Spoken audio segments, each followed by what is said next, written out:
Today in the Culture of ESG show, I'm talking to Smita Rakesh. She's the portfolio director of Social Alpha for clean energy and climate action. Social Alpha is a multi-stage innovation, curation, and venture development platform for science and technology startups. Welcome, Smita, to Culture of ESG. Thank you, Harsh. Thanks for having me here. It's always a pleasure to interact with you and talk about something that's so close to both our hearts. All right, so let's start right from there. What is personally ESG for you in your life? I think, ESG is seen as this formal way of non-mandatory but yet expected kind of reporting. But like some of your videos, have talked about it, it's actually more internal and more intangible than something that you can actually put on paper and, and carve out in frameworks or report against indicators. And you very beautifully put it as how it stems from empathy.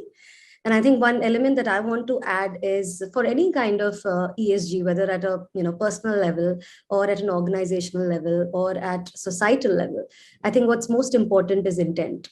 What intent are we coming from? Is the intent brand building? Is the intent positioning? Is the intent ticking in the boxes? Or is it more about actually appreciating the interconnectedness, something that you've also spoken about in one of the videos, in the world, understanding that we can't go far without everything moves ahead with us, and therefore giving back is as much a selfish thing as it is a selfless thing. So I think personally, I believe and I think ESG should neither come from a very self-centered point of view, nor should it come from a very holier than thou, selfless giving point of view. It should come from somewhere in between, where we understand that we are a speck in the larger scheme of things. And therefore, whatever we give is to ourselves as much as it is to the others.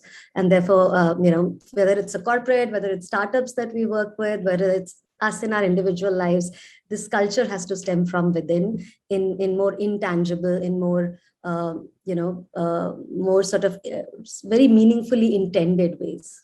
So it's about balance, neither too left nor too right, but stay right in the center. But if you would have to err, where would you? Well, more towards, honestly speaking, I feel like when we in the corporate space, it would be more towards the selfish, the self-driven ones, because you cannot look at a corporate, and expect them to go all selfless. But at the same time, we have examples of organizations like the ones that Tatas have built, right, where it started with the primary motive of giving. We are honored to have worked with in the larger ecosystem of the Tatas, very closely with the Tata Group, and I think the value system of JRD Tata and that group is what tells you how giving is far more liberating and is far more enriching and far more more critical and takes you a longer way, even in terms of gaining your own vision. So the advice